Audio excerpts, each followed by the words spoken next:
Tirimini's message. That message struck me also, because Tirimini particularly said as the first point, this building should not remain idle. That matter we Christians have to be taken into consideration. Let me tell you an example. One time one Hindu student and also a Christian student was walking through a highway, and while they were walking, they found a beautiful church building. Very beautiful, attractive. And that Hindu student was very much attracted, just like the disciples was attracted to see the temple of Jerusalem and attracted the attention of Jesus.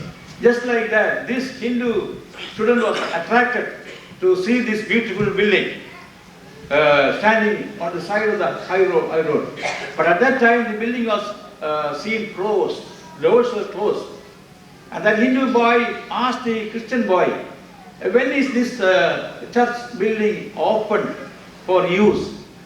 And the Christian boy said, who was a member of the parish, on Sunday from 10 to 11 o'clock.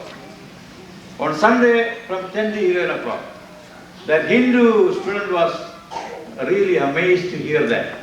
He said, see, our temple, we open 3 times daily and light the lamp.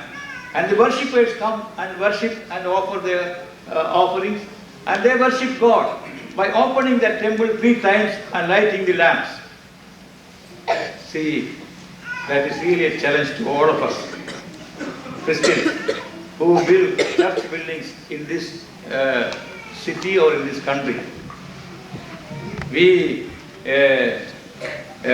spend so much money, effort and strain and time, and we build big buildings, but how much are we using that building? It is a challenge. The words of that Hindu boy is a challenge.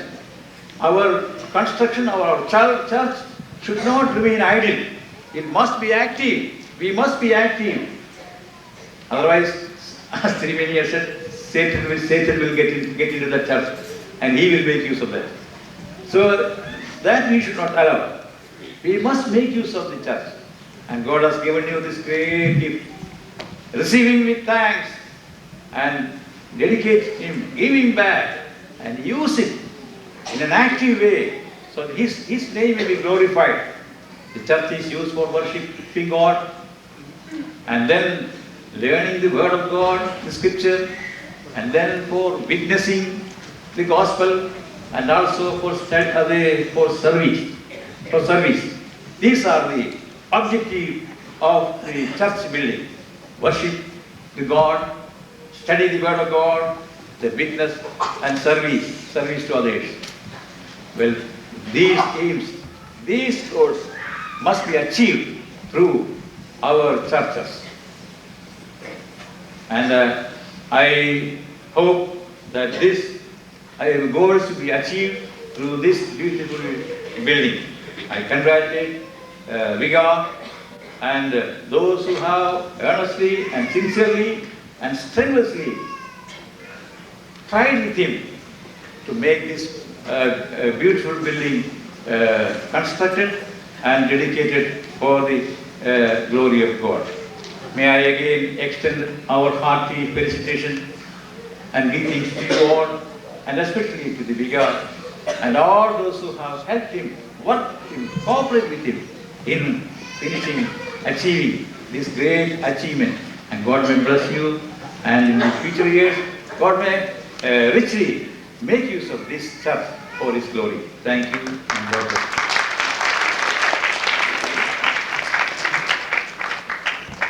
ഇന്നലെ വൈകുന്നേരം 6 മണി മുതൽ പൊതുവെ പറഞ്ഞാൽ എല്ലാവരും പള്ളിയിലാണ്.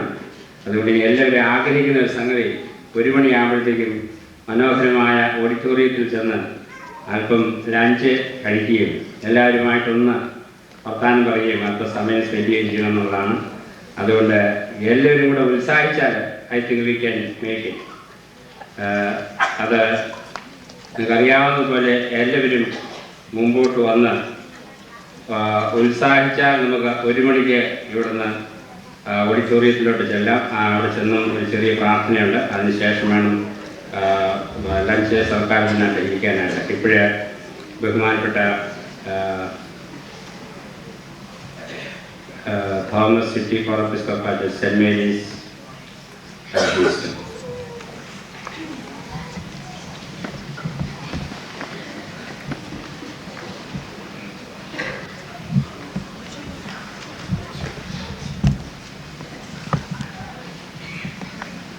Your praise, respected praise, and dearly beloved friends in Christ.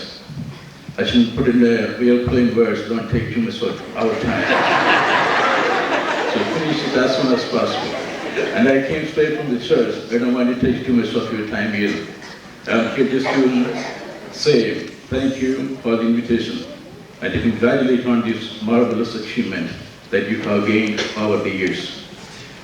And when I look at this building, I feel very happy about it, because we all came from India, maybe one of the poorest parts in the world, and we are trying to make our life here. And in the eyes of the Westerners, right, in the eyes of the Americans, when they hear about the Indians, the only thing they know, the Indians, all of them are Hindus. And one time it happened in my life, my supervisor was introducing me to another superior officer in my job place. At that time, she's such and such person. He raised my name, and then he also said he's a priest. You are a priest of the Buddhist church. So I am an Indian. So since I am an Indian, the outlook the people are getting about me overall was that I belong to some other religion or tradition. But this kind of edifice, institutions, buildings are very essential and absolutely needed in this Western country as a result of our effort so as to establish our identity in this place. And I am very proud that almost all the Malayali congregations in Houston were able to do that, and the St. Thomas Church has done a very remarkable and a wonderful job. And I see how putting your own invitation card, come over here and see what the Lord has done for us. The Lord has done a great job. And years after, all of you must be able to say, God has done a great job. He built a church for us, and you must be able to stand in front of Him with a sincere mind and be able to see we are staying united, and we are transforming that place of worship in its real sense. It is going to be a place of worship. And I have a piece of advice: when you grow, when you develop, try to keep away from church politics. The church building is intended for place of worship, and it is a place where the people can come in peace and enjoy the presence and existence of God Almighty. So may God Almighty bless all of you, and may this place be a place for a lot of people to come together and to see the presence of God. May God bless you. Congratulations again. Thank you.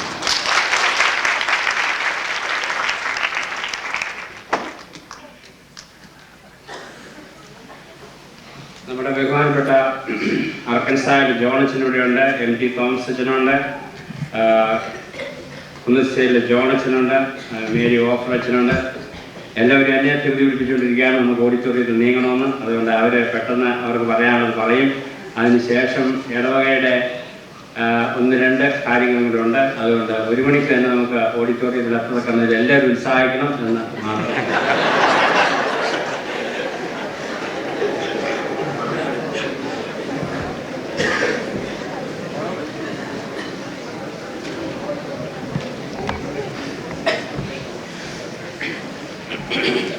അഭിവന്യ തിരുമേനി, ബഹുമാനപ്പെട്ട അച്ഛന്മാരെ, സഹോദരങ്ങളെ, അധികം സമയം ഞാൻ എടുക്കുകയില്ല, ഒരു വാക്ക് മാത്രം പറയുന്നു. ബഹുമാനപ്പെട്ട അച്ഛൻ എൻ്റെ ഒരു അടുത്ത സുഹൃത്താണ്. 1959 മുതൽ ഞങ്ങൾ 5 വർഷം സെമിനാരിൽ ഒരുമിച്ച് പഠിച്ച് ഒരുമിച്ച് വളർന്ന് അങ്ങനെ ഈ രാജ്യത്ത് വന്നെത്തി. ഈ അല്പസ്വല്പമൊക്കെ ഇവിടെ ചെയ്യാൻ സാധിക്കുന്നത് സന്തോഷമാണ്. അച്ഛൻ്റെ 2ാമത്തെ പള്ളിയാണിതെന്ന് ഓർക്കണം. അച്ഛൻ ഒരു പള്ളി ആദ്യമായിട്ട് ചിക്കാഗോയിൽ പണിഞ്ഞു. ഇത് 2ാമത്തെ പള്ളിയാണ്. അച്ഛൻ has established himself as A great builder. And I hope he will be able to build more churches.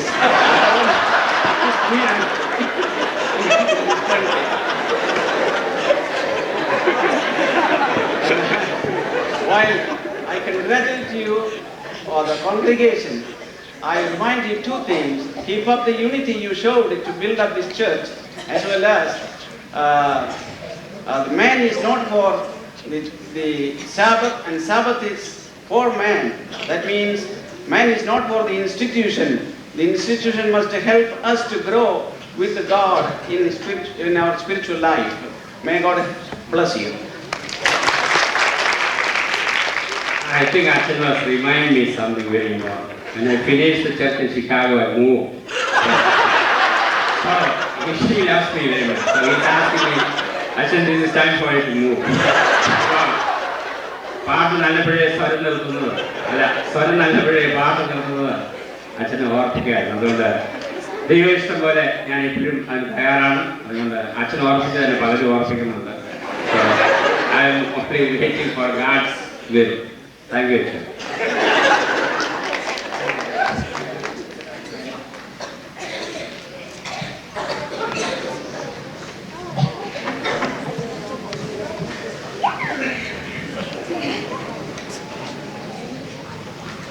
ഞാനിവിടെ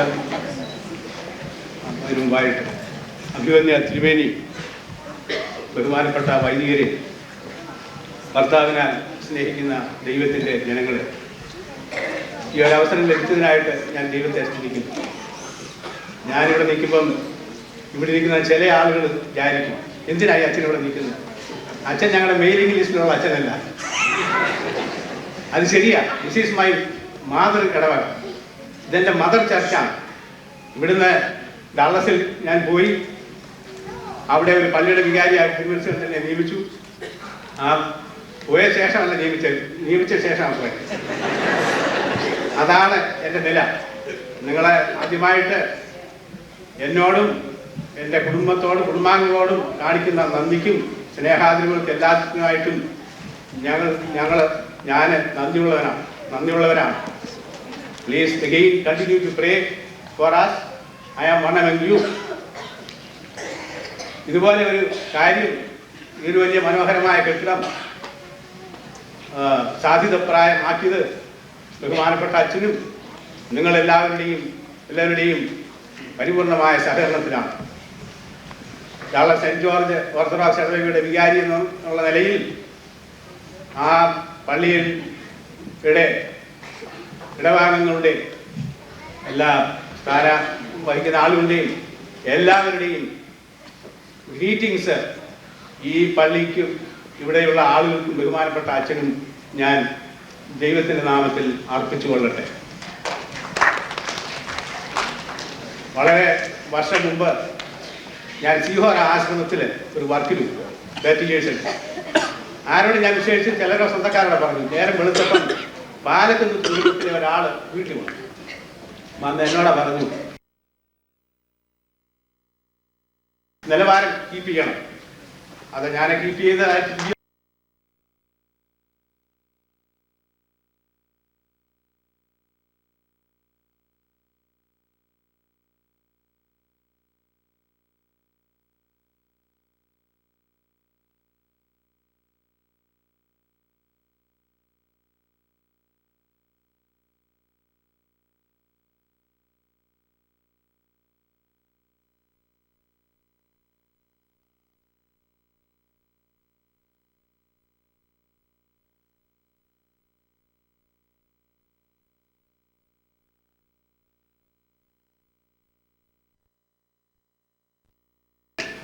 ഡള്ളസിൽ ഇങ്ങോട്ട് മൂവ് ചെയ്തിരിക്കുക.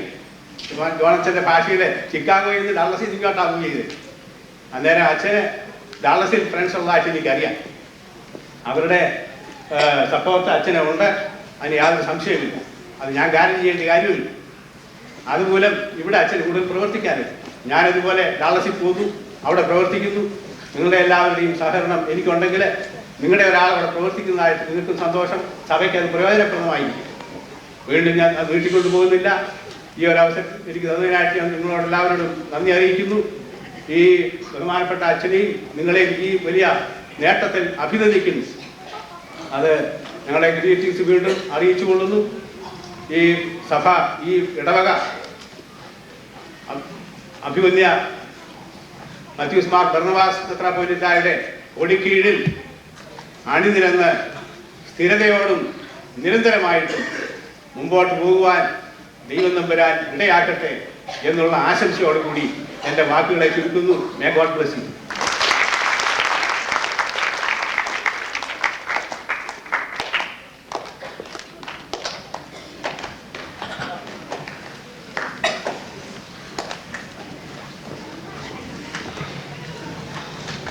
അഭിവന്ധ്യ തിരുമേനി, ബഹുമാനപ്പെട്ട വൈദികരെ, സ്നേഹം നിറഞ്ഞ ശ്രോതാക്കളെ, ഇന്ന് ഈ സന്തോഷകരമായ ചടങ്ങിൽ വന്ന് സംബന്ധിക്കുവാനാണ് ദൈവം ഇടയാക്കിയതിൽ ദൈവത്തെ മഹത്വപ്പെടുത്തുന്നു. ഇതിനുള്ള വരുവാൻ സാധിക്കുമോ ഇല്ലയോ എന്ന് നിശ്ചയമില്ലായിരുന്നു. എന്നാൽ സെന്റ് മേരീസ് പള്ളിയിൽ വിശുദ്ധ കുർബാന അർപ്പിക്കുവാനായിട്ട് ആരെങ്കിലും അറേഞ്ച് ചെയ്യുവാനായിട്ട് പല ദിവസങ്ങൾ ശ്രമിച്ചു. ഇവിടെ വന്നിരിക്കുന്ന പല അച്ഛന്മാരെയും അതിനായിട്ട് ശ്രമിച്ചു. അവരൊക്കെയും ഇവിടെ വന്ന് സംബന്ധിക്കുകയാണെന്ന് പറഞ്ഞപ്പോൾ എനിക്ക് വരാൻ സാധിക്കുകയില്ലല്ലോ എന്നുള്ളതായൊരു പ്രയാസമായിരുന്നു. അവസാനം ഒരാളിനെ കിട്ടി. അതനുസരിച്ച് വരുവാനായിട്ട് ദൈവം ഇടയാക്കി. സെന്റ് മേരീസ് പള്ളിയുടെ നാമത്തിലും എൻ്റെ പ്രത്യേകമായ നിലയിലും ഞങ്ങളുടെ സന്തോഷം സെന്റ് തോമസ് ഇടവകയോട് അറിയിക്കുകയാണ്. നിങ്ങൾ ചെയ്തതായ ഈ മഹത്തരമായ കാര്യത്തിൽ ദൈവം നിങ്ങളോടുകൂടിയുണ്ട്, അനുഗ്രഹിക്കും, മേൽമേൽ അനുഗ്രഹിക്കും എന്നുള്ളതായ ആ പ്രത്യേകമായ ഒരു മെസ്സേജ് മാത്രമാണ് എനിക്ക് പറയുവാനുള്ളത്. ഒരു കാര്യം മാത്രം ഓർപ്പിക്കട്ടെ. ഇതൊക്കെ കണ്ടു കഴിഞ്ഞപ്പോൾ ഞങ്ങൾ ഡാലസിലും അവിടെ ആൾക്കാർ ധാരാളമുണ്ട്. പള്ളിയിൽ ഇടകുറവാണ്. ഞങ്ങൾക്കും ആവശ്യങ്ങളോട് ഇത്രയും വലുതല്ല, മനോഹരമല്ല എങ്കിലും ഏകദേശം ഇതുപോലെയൊക്കെ വരുന്നതായ കാര്യങ്ങൾക്ക് ആവശ്യമുണ്ടല്ലോ എന്ന് ചിന്തിച്ചപ്പോൾ എൻ്റെ മനസ്സിൽ തോന്നിയത്, ഇവിടെ പള്ളി പണിത് കൊടുക്കുന്നതായ അച്ഛനുണ്ട്,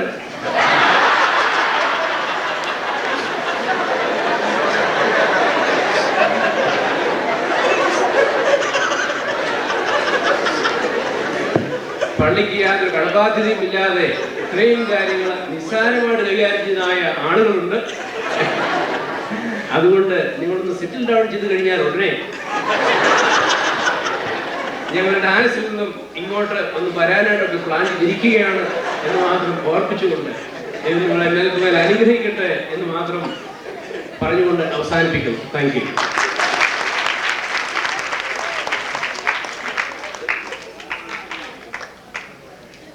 അഭ്യുന്നതനായ എടവ മെത്രാപ്പോലീത്ത തിരുമേനി, ബഹുമാനപ്പെട്ട വൈദിക ശ്രേഷ്ഠരെ, കർത്താവിൽ പ്രിയ വിശ്വാസികളെ, കമ്പിവാചകത്തിൽ എൻ്റെ വാക്കുകൾ ഉപസംഹരിച്ചുകൊള്ളാം.